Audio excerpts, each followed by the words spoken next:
Well, I want to thank all of you for coming. This is one of the most powerful films I have ever seen. I saw it probably 2 months ago. I think Marty and Joanna came by, and it was very impressive.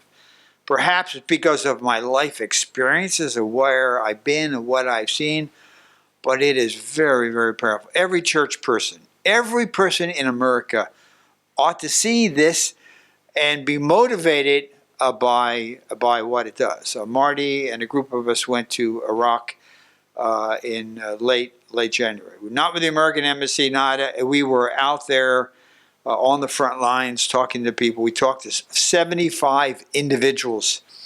The one message was, we feel abandoned. They're faithful to the church. They feel abandoned. They think, does anyone in the West care? And I appreciate Marty's good work bringing Sister Diana, who some of you may have seen here. But they all said, does anybody care? The stories were moving. One man in a little village, and Marty was there, wife and 4 children. Wife had breast cancer. ISIS comes in, takes over the village. They say, in order for your wife to get treatment, she has to convert. She refuses to convert. She dies of breast cancer.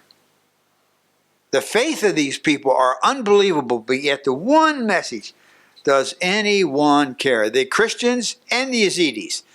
Marty was there too when we met with the young Yazidi girls. What is taking place to them is unbelievable. How the world can stand by. It's genocide.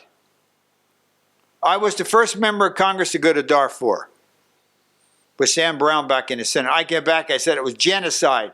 This meets the Raphael Lemkin definition of the UN in 1948 of genocide.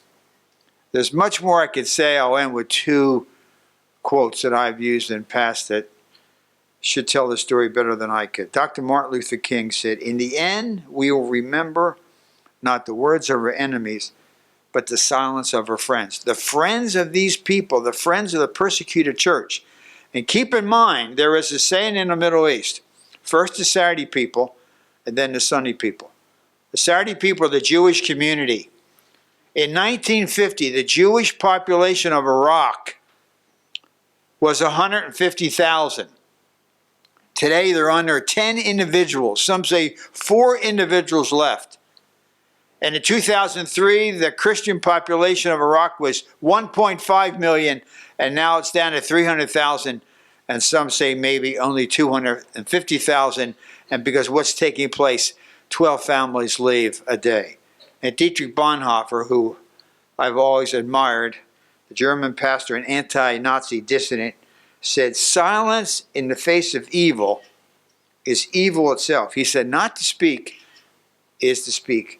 Not to act is to act. We need to speak and we need to act. This film should be shown to every American so they can see and understand.